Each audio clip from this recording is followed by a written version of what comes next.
Sudden ಆಗಿದ್ದ decision ತಗೊಂಡಿದ್ದು ನಾವು ಈ ಭೈರಾದೇವಿ ಸಿನಿಮಾನ ರಿಲೀಸ್ ಮಾಡೋಣ ಅಂತ. ಹಾಗಾಗಿ ಫಸ್ಟ್ ನನಗೆ ತಲೆಗೆ ಬಂದಿದ್ದು ಸೈಮಲ್ಟೇನಿಯಸ್ಲಿ ನಾವು ಕನ್ನಡ ತೆಲುಗು ತಮಿಳು ನಾವು ಶೂಟ್ ಮಾಡಿದ್ವಿ. ಬಟ್ ನಾನು ಹೇಳಿದ್ದು ಫಸ್ಟ್ ನನಗೆ ಒಂದು ಇಂಡಸ್ಟ್ರಿ ಅಂತ ನಾನು ಒಂದು ಹೆಸರು ಮಾಡಿದ್ದು ಕನ್ನಡ ಚಿತ್ರರಂಗದಲ್ಲಿ.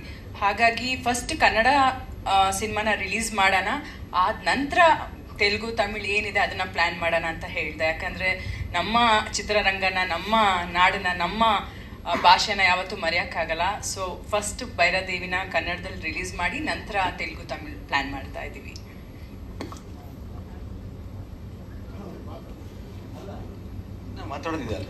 ಅಲ್ಲ, ನೀವು ಕೇಳಿದಕ್ಕೆ ಅಲ್ಲ, ಆ ಥರ ಅಲ್ಲ, ನಾವು ಬಹಳ ಮಾತಾಡಿದೀವಿ. ಈಗ ನಮ್ಮ ರಂಗಣ್ಣ ಫಸ್ಟ್ ಟೈಮ್ ಕಾಣಿಸ್ಕೊತಾ ಇರೋದು, ನಮ್ಮ ಮಾಸ್ಟರ್ ಫಸ್ಟ್ ಟೈಮ್ ಕಾಣಿಸ್ಕೊತಾ ಇದ್ದಾರೆ.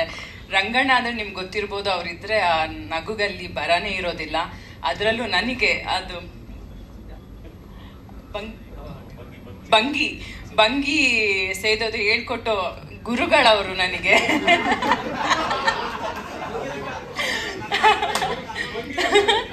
ನಾನು ಎಷ್ಟು ತಿಂಗಳು ಕಷ್ಟಪಟ್ಟಿದ್ದೀನಿ ಅಂದ್ರೆ, ಇವ್ರು ಏನೇನೋ ಸಿಗರೇಟ್ ತಂದ್ಕೊಟ್ರು, ಏನೇನೋ ತಂದ್ಕೊಟ್ರು, ನನ್ಗೆ ಆಗ್ತಾ ಇರ್ಲಿಲ್ಲ. ಬಟ್ ಇವ್ರು ಹೇಳ್ಕೊಟ್ಟಿದ್ ಒಂದು ಸ್ಟೈಲು, ಆ ಶಾರ್ಟ್ ನೀವು ನೋಡ್ಬೋದು ಸಿನಿಮಾದಲ್ಲಿ. ಆ ಒಂದು ಶಾರ್ಟ್ ಮಾತ್ರ ತುಂಬಾ ನ್ಯಾಚುರಲ್ ಆಗಿ ಅದು ದೇವರನ್ನೇ ಲೋಕಾನುಭವ. ನೋಡ್ ಕಲ್ತಿದ್ದು ನಾನು ನನಗೆ ಸ್ವಾಯಿಲ್ಲಪ್ಪ.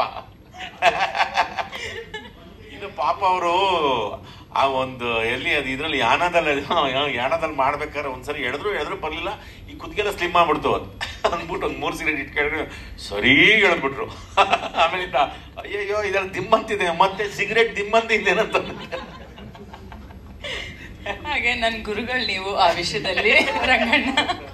ಇನ್ನು ನಮ್ಮ ಮಾಸ್ಟ್ರು, ನನಗೆಲ್ಲೂ ಅವ್ರ ಬಗ್ಗೆ ಹೇಳ್ಕೊಳಕ್ಕೆ ನನಗೆ ಅವಕಾಶ ಸಿಕ್ಕಿರ್ಲಿಲ್ಲ. ಫಸ್ಟ್ ಟೈಮ್ ಸಿನಿಮಾದಲ್ಲಿ ನಾನು ಆಕ್ಷನ್ ಮಾಡಿರೋದು.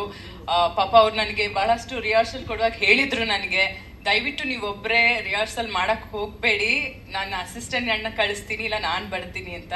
ಅವ್ರ ಮಾತು ಕೇಳ್ದಿರಾ ನಾನೇ ಮನೆಯಲ್ಲಿ ಪ್ರಾಕ್ಟೀಸ್ ಮಾಡಕ್ ಹೋದೆ, ಬ್ಯಾಕ್ ಫ್ಲಿಪ್ ಎಲ್ಲ. ಸೊ ಆ ಟೈಮಲ್ಲಿ ಸ್ವಲ್ಪ ನನಗೆ ಪ್ರಾಬ್ಲಮ್ ಆಗಿತ್ತು. ಸ್ವಲ್ಪ ಮಾಸ್ಟರ್ ಕೈಯಲ್ಲಿ ಬೈಸ್ಕೊಂಡೆ ಅನ್ಕೋತೀನಿ. ಆ ಟೈಮಲ್ಲಿ ತುಂಬಾ ಬೈದ್ರೆ, ಯಾಕಂದ್ರೆ ಶೂಟಿಂಗ್ ಪೋಸ್ಟ್ಪೋನ್ ಆಯ್ತು ನಮ್ದು ಒಂದು 20 days, ಮತ್ತೆ ನಾವು ಮುಂದೆ ಹೋದ್ವಿ. ಸೊ ಈ ತರ ಬಹಳಷ್ಟು ಅಡಚಣೆಗಳು ನಮ್ಮ ಸಿನಿಮಾಗೆ ಬಂದಿದೆ.